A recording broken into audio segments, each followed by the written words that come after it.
Hey, it's JP with Central Idaho Mountain Weather. It's November 11th, 2023. Looking at a dry weekend with mostly cloudy skies both days. They're kind of be in and out of the clouds and highs in the upper 40s, so that's going to be above normal for us here. Tonight there's a chance to see the northern lights. We'll talk about that in a second. And we have zonal flow that's shifting into southwest flow tomorrow. So that's going to keep the temperatures warm and keep the weather pretty much to north of us. And then looking ahead, we have warm and relatively dry air with that southwest flow.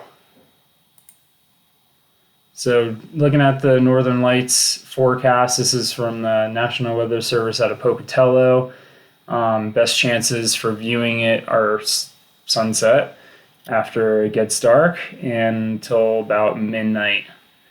And that's pretty good because most of the time you have to be up pretty late, I feel like, to watch this.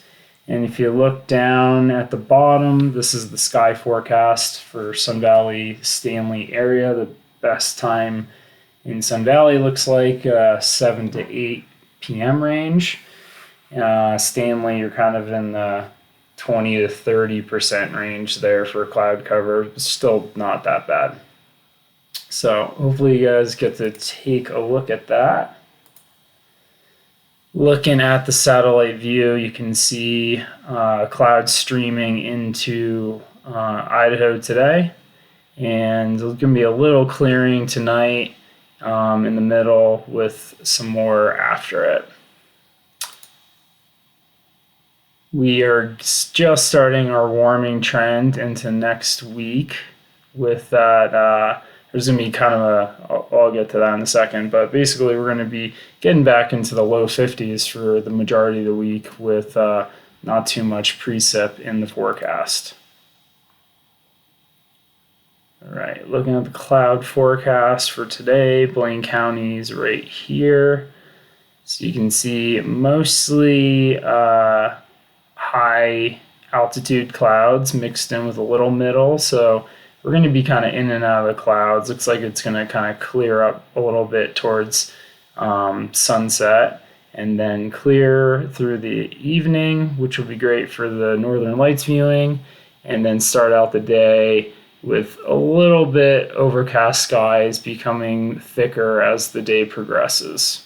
But no moisture. Everything's going to be keeping to the north of us.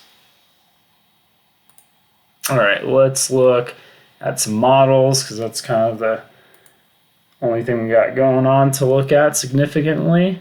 So you can see we're in zonal flow, west to east flow. You got this low pressure system that's going to slide down the coast of California and become a closed low right there. So you can see the jet stream is to the north and this isolated closed low to the south. And there's nothing really feeding this system to bring us moisture. So it can be relatively dry and ushering in like nice warm temperatures from the southwest. Occasionally, there's some troughs that drop in here, like Thursday. It looks like we have kind of this upper level trough that drops in that could give us some weather, but that looks like it's mostly going to stick to northern Idaho. But probably some chance of showers in the mountains. And then it's not until the weekend where this low comes ashore and have a pretty significant amount of weather coming in for the weekend. Looks like it could be a wet weekend, but that's kind of getting into fantasy land. We're already way out there hour-wise in the models.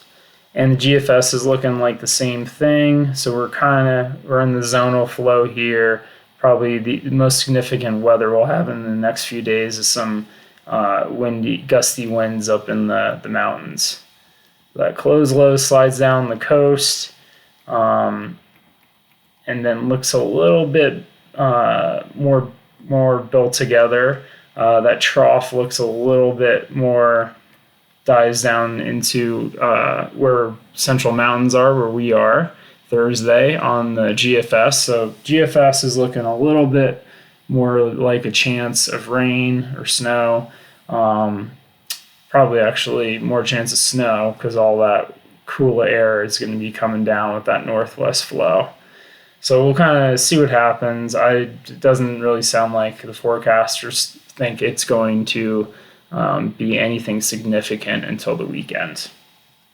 So enjoy that nice weather this weekend, and we'll see you on Monday.